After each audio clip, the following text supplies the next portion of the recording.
Actually at the Gaslamp district in San Diego right now. Daytime.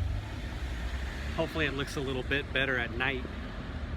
It's funny because we were trying to park at Horton Plaza just now. We must have hit an elevator, and this is San Diego for all of you people who know it. We're trying to hit an elevator on, I believe it was 4th Street.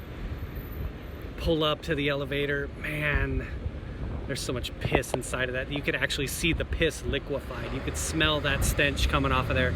So disgusting. Every floor you go up would have just trash everywhere. It smells so bad, it's nasty. So we went into another side of the elevator, and you see just like homeless people up in the stairwells. Some person was up in there painting their face. Like, I don't know what the fuck they were doing. It was a black, I think it might have been a trans person, but she was painting her face white. I don't even know what the heck she was doing. It's been a while since I've been to the Gaslamp, but it's pretty depressing around here. They talk about California being gross and a failed state. You know, I don't know about all of that, but certainly what I see right here is it's pretty bad. It's a pretty bad look. It's a pretty bad feeling. I couldn't even wait to get footage of that elevator. But anyway, what I was talking about, or what I was thinking about today, was I was reading a lot about how there's reopenings. Specifically, they're talking about New York. And New York's looking at going full on with getting rid of seating capacities May 19th. I saw May 17th. I guess right now, or you know, for the longest time they've had the subways closed for 2 hours from 2 to 4 a.m. so they can clean up at night. They're going to move away from that, so the subway is going to be going 24 hours a day. What they're also looking to do is limit the capacity restrictions on restaurants, bars, anything indoor that was affected by the lockdowns. And I find it interesting because I'm sitting here just out of town in San Diego, just watching the news, and locally it seemed like every other story they're talking about, oh, there's this new variant from India, not so much new, but oh, beware of the new variant. And they're talking about how cases are rising in these certain states. Michigan was one that they mentioned. And so it's just kind of conflicting information. You see other states, New Jersey and Connecticut as well, were some of the states that were looking to reopen things up basically in the next couple weeks. Again, I said May 19th, May 17th for the subway. But it's interesting how we're getting contradictory information. You have the news telling you all of these stories. We're talking about the news I see on TV. And that's not all. It's just one of them, of course.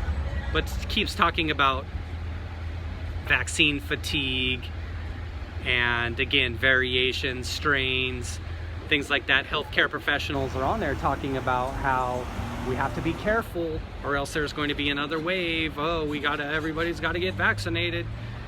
But then you have states that are moving to ease restrictions. So I'm wondering what the purpose is, like what the long-term ramifications are of this will be.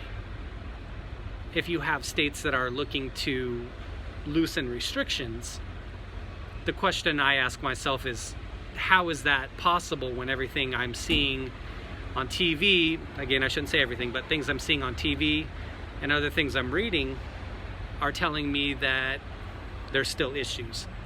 So that's why, again, it kind of drives home the clickbait, the rage bait, people always pushing the fear, but basically all these media outlets still pushing the fear to drive clicks. But then we're hearing a different story in terms of things being eased, lockdowns being eased and all of that stuff. And for somebody as cynical as I am, it's pretty funny that I see these things on one hand where you even have deep blue states, as I just mentioned, Jersey, New York, Connecticut, looking to ease restrictions. But then I flip on the news anywhere. I look online at different sources and they keep telling me all of these fear things.